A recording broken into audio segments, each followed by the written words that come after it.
E aí pessoal, tudo bem com vocês? Thiago Marcon, Aquarismo Sereno. Hoje eu quero falar para vocês sobre o substrato e a importância de ele ter uma boa troca catiônica. A sua água apicultura, aquarismo sereno. Compreende a bagunçado, aquarismo sereno.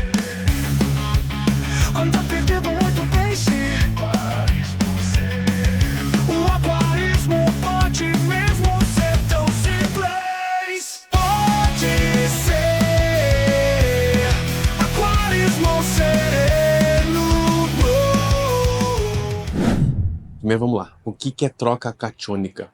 Troca catiônica, o nome já está dizendo, é uma troca de cátions, uma troca iônica para facilitar, então, uma troca de íons que o substrato tem a capacidade de fazer com a sua água. Ele consegue fazer trocas químicas com a água.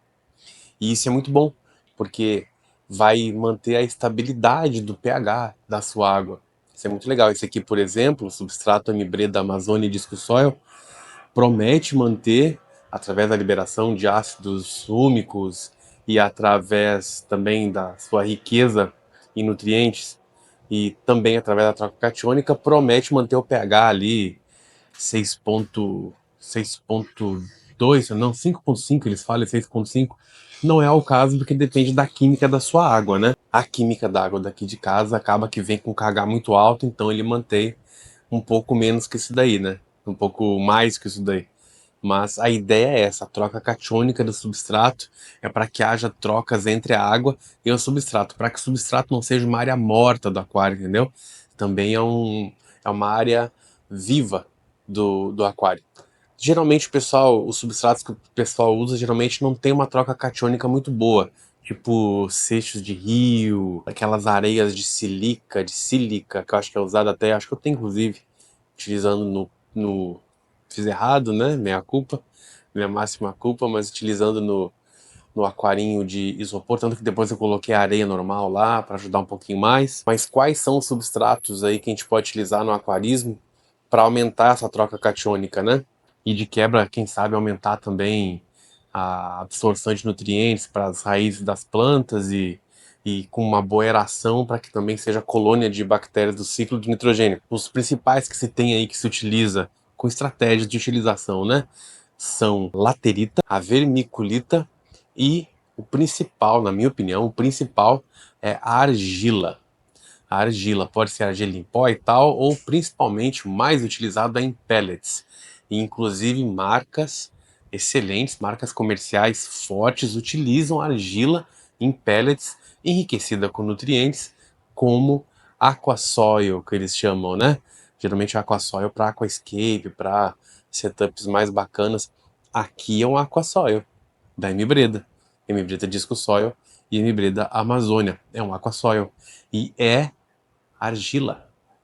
Esse vídeo está com resolução muito boa, se você quiser pinçar, se o celular tiver, né, essa possibilidade, a maioria tem aí, acho que Android 10 já tinha. Se você quiser pinçar e ampliar, você vai ver que são pelletzinhos, ainda são pelletzinhos, é muito resistente, dura bastante tempo, e um formato, né, não fica se decompondo, se, sabe, virando uma gosma. É argila, eles usam argila enriquecida com nutrientes. E claro, pega argila, enriquece com nutriente. Enfim, é todo um processo. No futuro eu pretendo fazer e mostrar para vocês, mas envolve misturar a argila, deixar ela em pó, misturar com os nutrientes, com o solo enriquecido, enfim, e deixar secar, e depois spray, e depois assar no forno. É cheio de... São várias etapas aí. Mas a questão é essa. É importante ter substratos com boas trocas catiônicas para poder trazer estabilidade para a química da água, para poder ser zona... Geralmente são porosos, né? Ser uma boa zona de colônia de bactérias, ciclo de nitrogênio, e ter uma boa capacidade de absorção, de armazenamento da química da água do aquário, para várias coisas, principalmente para aquário plantado, vai absorver e manter lá nutrientes que as raízes das plantas vão poder utilizar. Esses são os principais benefícios de ter um substrato com uma boa troca catiônica. Eu dei exemplos para vocês, mas acho que ficou claro que o melhor possível, o melhor dos mundos, é a argila geralmente em pellets, né?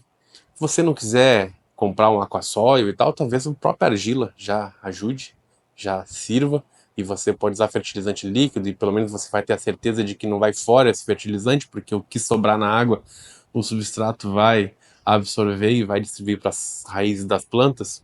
Enfim, é uma possibilidade, mas eu queria trazer nesse vídeo a importância de ter substratos para vocês guardarem esse termo com uma boa troca catiônica e, por consequência, a maioria acho que uma coisa ligada com a outra, uma boa porosidade também, para que vocês tenham um substrato vivo, né?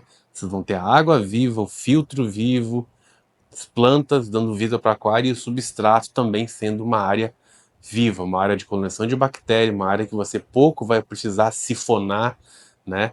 Eu sifono esse aquário aqui mais ou menos de 3 em 3, 4 em 4 meses e muito de leve, porque a argila, depois que ela é enriquecida com nutrientes, ela não suporta muita agitação, então tem que ir com calminha ali. Eu aprendi isso depois de um tempo, talvez eu tenha abreviado a vida útil de super nutritiva, né, desse aquário por causa desse tipo de manipulação, inclusive. Mas aí já tô passando um macete para vocês não errarem como eu errei. Viu como é legal? O vídeo, acompanhar o vídeo até o final, sempre além do mote inicial do título, sempre tem alguma informaçãozinha extra que vale a pena, que a gente leva para a vida. E é isso, pessoal, o vídeo é isso aí, espero que tenham gostado aí, aprendido um pouco sobre substratos. Se gostou, curte, compartilha, comenta aí, se inscreve no canal se ainda não é inscrito, fala pros amigos de vocês aí sobre o canalzinho do Aquarismo Sereno, e um grande abraço. Até o próximo. Tchau, tchau.